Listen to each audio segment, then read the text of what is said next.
Hello students, I am Sapan Singh, your physics teacher. और आज की क्लास में हम पढ़ेंगे क्लास 10th के फिजिक्स के चैप्टर लाइट के पार्ट 2, रिफ्रैक्शन ऑफ लाइट। ठीक, रिफ्रैक्शन ऑफ लाइट। सबसे पहले मैं ये बता दूं कि इस चैनल को सब्सक्राइब कर लें ताकि कंटिन्यू जो लेक्चर्स इस समय चल रहे हैं वो आप लोगों को नोटिफिकेशन उसका पहुंचता रहे, जिससे आप आसानी से उसको देख सकें। ठीक है, आज हम पढ़ेंगे refraction of light. Refraction of light, we know that the light travels in straight line. हम जानते हैं कि लाइट क्या है, कि स्ट्रेट लाइन में क्या करती है, ट्रेवल करती है। And we also know that the speed of light is 3 × 10⁸ metre per second. Speed of light कितनी होती है, 3 × 10⁸ मीटर पर सेकेंड होती है। लेकिन ये कहाँ होती है, तो ये एयर में होती है या वैक्यूम में होती है। स्पीड ऑफ लाइट एयर में होती है या वैक्यूम में होती है, कितनी, 3 × 10⁸ मीटर पर सेकेंड। और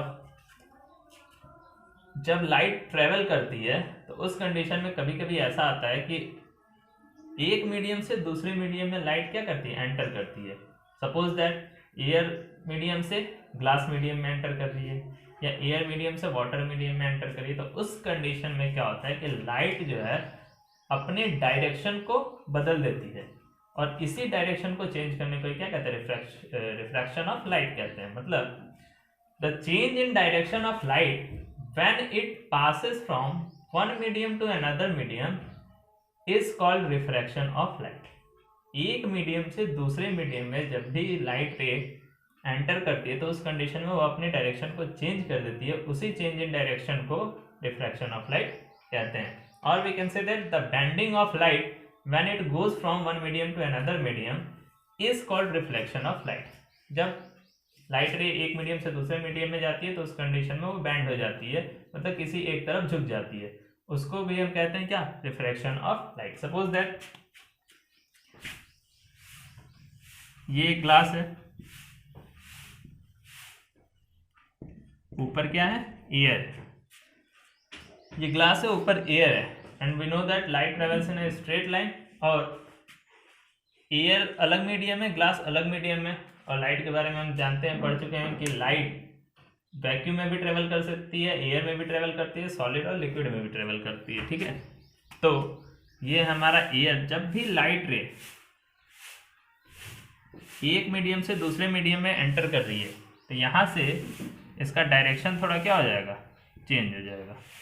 ठीक, अब यहाँ से पॉइंट ऑफ इंसिडेंस से एक नॉर्मल अगर हम बनाएं तो ये जो है नॉर्मल की तरफ बैंड हो जाती है। ठीक है, इसी लाइट के डायरेक्शन को चेंज करने को क्या कहते हैं, रिफ्रैक्शन ऑफ लाइट कहते हैं।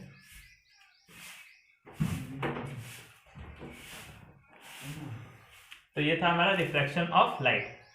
When a light ray goes from one medium to another medium, then it's change its direction. This is called refraction of light. अब इसके कुछ टर्म्स होते हैं रिफ्रैक्शन ऑफ लाइट में। जैसे हमने रिफ्लेक्शन ऑफ लाइट में कुछ टर्म्स पढ़े थे, उसी तरीके से इसमें भी कुछ टर्म्स होते हैं। जिसमें पहला होता है incident ray. What is incident ray? तो ये जो रे है, जो फर्स्ट मीडियम से सेकेंड मीडियम में एंटर करने से पहले की जो रे होती है, इस रे को कहते हैं इंसिडेंट रे। ठीक है, मतलब फर्स्ट मीडियम, ये फर्स्ट मीडियम में इससे एंटर कर रही है। अब जहाँ पे इन दोनों मीडियम का पॉइंट है, जहाँ पे स्ट्राइक कर रही है, उस पॉइंट को कहते हैं point of incidence. Point of incidence कहते हैं। ठीक है, ये हो गया हमारा इंसिडेंट रे, ये हो गया हमारा पॉइंट ऑफ इंसिडेंस। इस पॉइंट ऑफ इंसिडेंस से इस सरफेस से परपेंडिकुलर एक लाइन ड्रॉ करें, इमेजिनरी लाइन ड्रॉ करें, उस लाइन को हम कहेंगे क्या, नॉर्मल। ठीक है, अब जब ये लाइट रे दूसरे मीडियम में एंटर करती है तो ये अपना पाथ थोड़ा चेंज कर लेती है, अपना डायरेक्शन थोड़ा बदल देती है। तो उस कंडीशन में जो लाइट रे यहाँ से निकलती है, उस लाइट रे को कहते हैं रिफ्रैक्टेड रे। रिफ्रैक्टेड रे कहते हैं।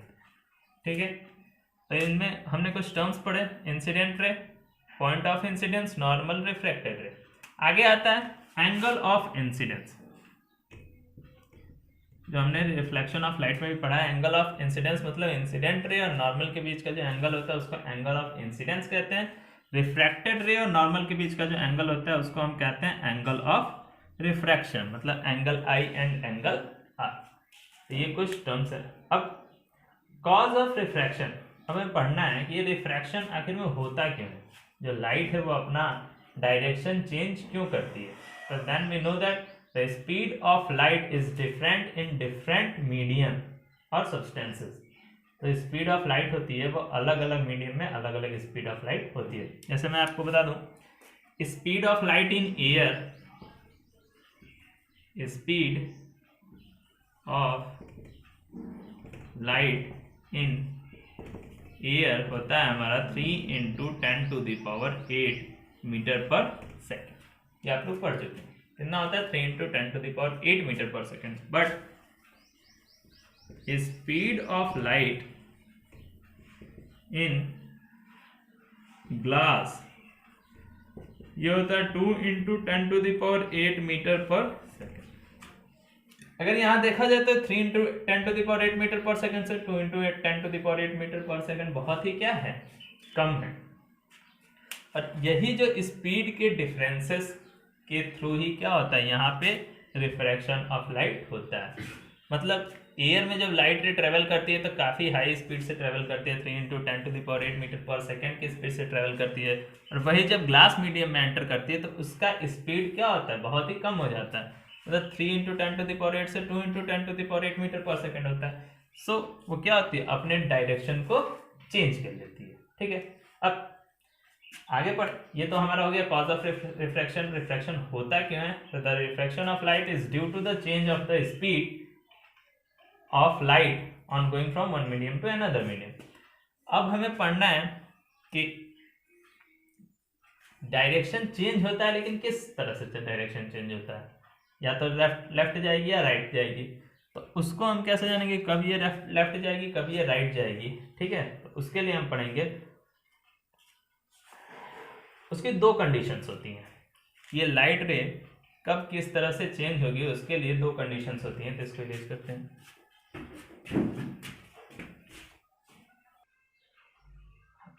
There are two types of refraction of light. दो तरह से रिफ्रैक्शन ऑफ लाइट होता है। पहला case one, refraction of light when light goes from rarer medium to denser medium, and second one is if light ray goes from denser medium to rarer medium. Here यहाँ पे हमें देखना है कि rarer medium denser medium ये क्या है। तो जिस मीडियम की डेंसिटी ज़्यादा रहेगी उस मीडियम को हम डेंसर मीडियम कहते हैं, और जिस मीडियम की डेंसिटी कम रहेगी उस मीडियम को हम रेयरर मीडियम कहेंगे। ठीक है, और अब हम जानते हैं कि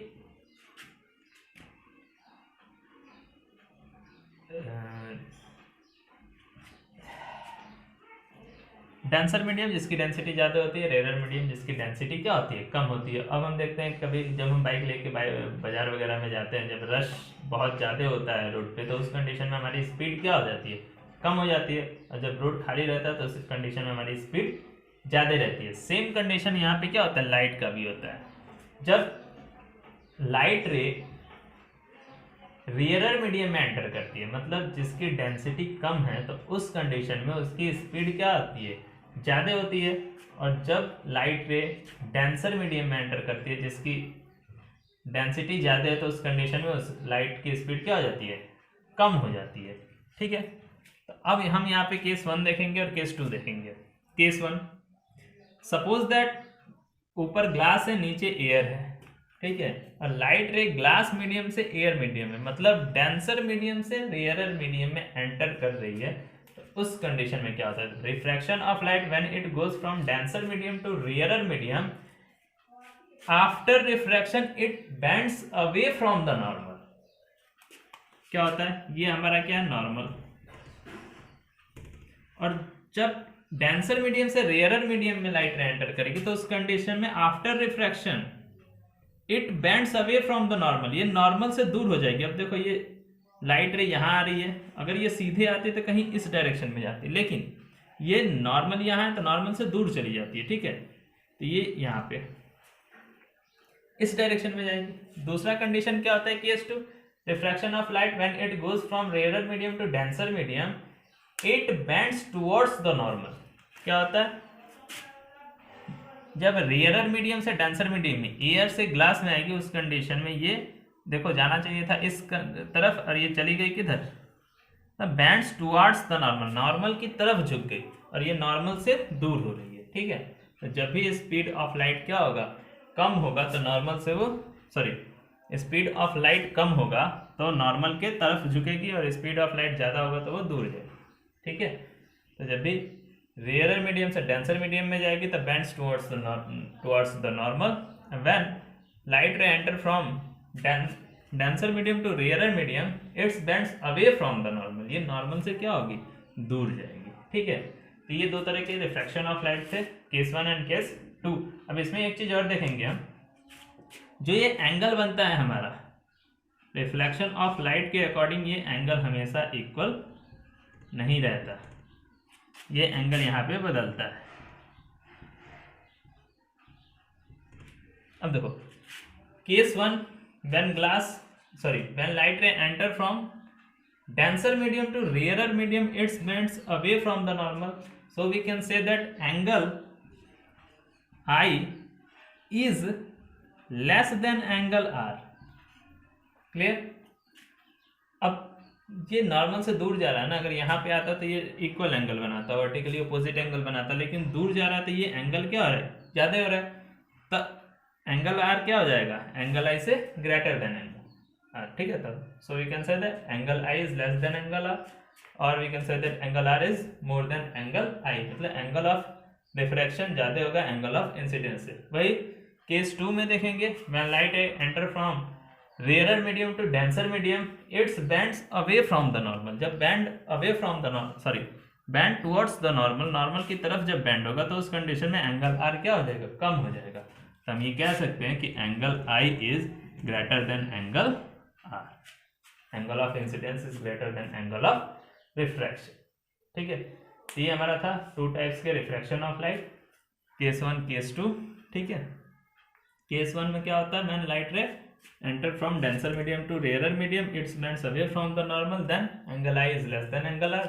And case 2, if light ray goes from rarer medium to denser medium it bends towards the normal and then angle I is greater than angle R। ठीक है, अब दोनों को एक साथ लेके चलेंगे। आगे हम थर्ड केस देखेंगे, फर्स्ट केस सेकेंड केस देखे कि कब bend towards the normal और कब होगा bend away from the normal। अब हम दोनों को एक साथ लेके चलेंगे। दोनों को एक साथ लेने का मतलब, हमने यहाँ पे एक लिया rectangular slab, rectangular glass slab है, ये जो बीच में पी क्यू आर एस देख रहे हैं ये रेक्टेंगुलर है ग्लास स्लैब, जिसमें पी क्यू और आर एस एक दूसरे के क्या है, पैरेलल हैं। ये भी एक दूसरे के क्या है, पैरेलल हैं। ऊपर एयर, बीच में ग्लास, नीचे एयर। ठीक है, तो 3 कंडीशन में इसको एक साथ लेके चलेंगे। सबसे पहले इंसिडेंट रे आएगी, ये पॉइंट ऑफ इंसिडेंस हो गया हमारा। जब यहाँ से पॉइंट ऑफ अब रेयरर मीडियम से डेंसर मीडियम में जब एंटर कर रही है तो बेंड टुवर्ड्स द नॉर्मल, ये नॉर्मल और नॉर्मल की तरफ क्या हो जा रही है, झुक जा रही है। ये रहा हमारा refraction of light first case. अब यहाँ से जब आगे आएगा तो ये हो जाएगा इस पॉइंट के लिए इंसिडेंट रे, अभी इस पॉइंट के लिए रिफ्रैक्टेड रे, इस पॉइंट के लिए इंसिडेंट रे। अब ये इंसिडेंट रे जब यहाँ पे पॉइंट ऑफ इंसिडेंट पे स्ट्राइक कर रही है तो उस कंडीशन में क्या होता है कि ये ग्लास स्लैब से एयर में आ रही है, मतलब डेंसर मीडियम से रेयरर मीडियम में आ रही है, तो उस कंडीशन में ये इसका पॉइंट ऑफ इंसिडेंस है, तो ये bends away from the normal, normal से क्या हो जाती है, दूर हो जाती है।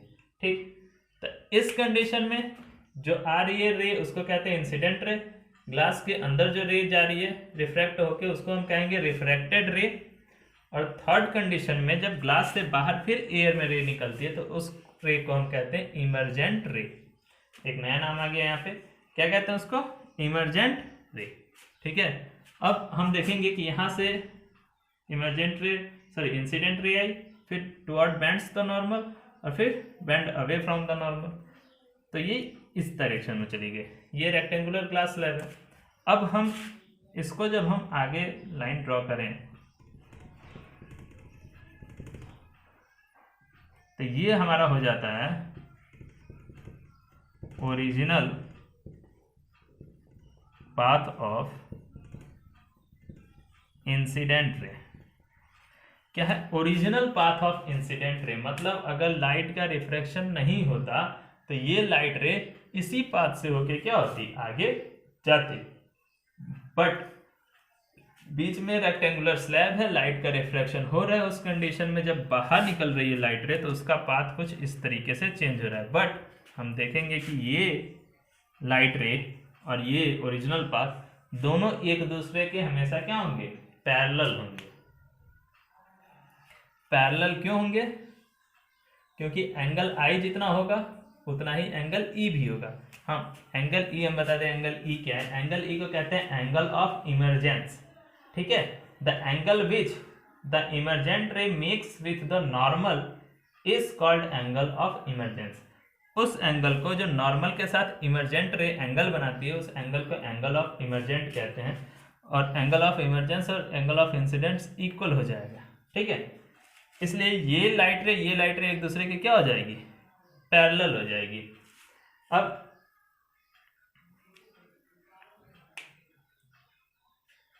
आगे आता है लैटरल डिस्प्लेसमेंट। क्या होता है? ये हमारा हो गया original path of the incident ray, ये हो गया हमारा इमरजेंट रे। इसमें एक टर्म आता है जो कभी अक्सर पूछा जाता है एग्जाम्स में, लैटरल डिस्प्लेसमेंट क्या होता है, ठीक है। तो the perpendicular distance between the original path of the incident ray and emergent ray coming out the glass slab is called lateral displacement of the emergent ray of light। इस emergent ray of light का lateral displacement क्या है? तो the perpendicular distance between original path of the incident ray and emergent ray coming out from the glass slab is called lateral displacement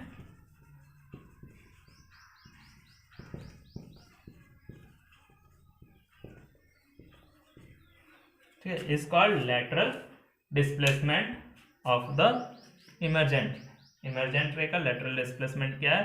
तो perpendicular distance between किसके किसके बीच में, original path of the incident ray and emergent ray coming out from the glass slab is called lateral displacement of emergent ray. Emergent ray का lateral displacement कितना है? तो इसके और इसके बीच का जो परपेंडिकुलर डिस्टेंस होगा उस डिस्टेंस को हम क्या करेंगे, मेजर कर लेंगे। वही परपेंडिकुलर डिस्टेंस लेटरल डिस्प्लेसमेंट कहलाएगा किसका? तो इस इमरजेंट रे का। क्लियर? तो ये जो डिस्टेंस है, मतलब ओरिजिनल पाथ ही है, यहाँ पे लाइट आना चाहिए था लेकिन यहाँ पे आ रहा है, उस कंडीशन में इसका डिस्प्लेसमेंट कितना हो रहा है, लेटरल डिस्प्लेसमेंट, उसकी परपेंडिकुलर लेंथ को हम क्या कहते हैं, लेटरल डिस्प्लेसमेंट कहते हैं। तो ये था हमारा रिफ्रैक्शन ऑफ लाइट। कैसे होता है? जब रेयर से डेंसर में आती है, डेंसर से रेयर मीडियम में आती है, अगर दोनों के एक साथ लेके चलें तो उस कंडीशन में क्या होता है, इमरजेंट रे क्या होती है, लेटरल डिस्प्लेसमेंट हमारा क्या होता है। ये सारी चीजें हमने पढ़ा। एक क्वेश्चन और पूछता है कभी कभी ये कि what happens when the light ray perpendicularly enter from one medium to another medium, ठीक है। मतलब the case of light falling normally और we can say that perpendicularly on a glass slab. किसी ग्लास स्लैब में अगर कोई light ray perpendicularly पड़ रहा है, उस कंडीशन में किस तरफ वो बेंड होगी, तो वो बेंड नहीं होगी। अगर कोई लाइट रे परपेंडिकुलर किसी भी मीडियम में जा रहा है, एक मीडियम से दूसरे मीडियम में अगर परपेंडिकुलर एंटर कर रहा है तो वो लाइट रे सीधा क्या हो जाएगा, बाहर की तरफ चला जाएगा। उसका डिस्प्लेसमेंट, उसका कोई भी रिफ्रैक्शन ऑफ लाइट नहीं होगा, ठीक है। तो ये क्वेश्चन अक्सर पूछा जाता है। इसके बाद कुछ इफेक्ट्स हैं। इसके इफेक्ट क्या क्या होते हैं जो हमें अक्सर दिखाई देते हैं। तो effects of refraction of light ये होता है कि a stick partially immersed in water appears to be a water surface. जब कभी हम किसी पेंसिल वगैरह को पानी में आधा डुबोते हैं तो उस कंडीशन में वो थोड़ा घुमा हुआ, झुका हुआ दिखाई देता है। वो क्यों होता है? तो इसी रिफ्रैक्शन ऑफ लाइट के कारण होता है। उसी तरीके से एक और एग्जांपल अगर हम ले तो when an object placed under water appears to be raised. अगर किसी ऑब्जेक्ट को पानी के अंदर रखते हैं और पानी में अगर वो दिखाई देता है तो थोड़ा ऊपर उठा हुआ दिखाई देता है, ठीक है। उसी तरीके से pool of water appears to be less deep than it actually is.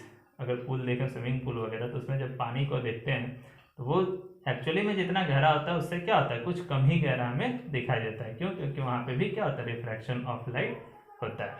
ठीक, तो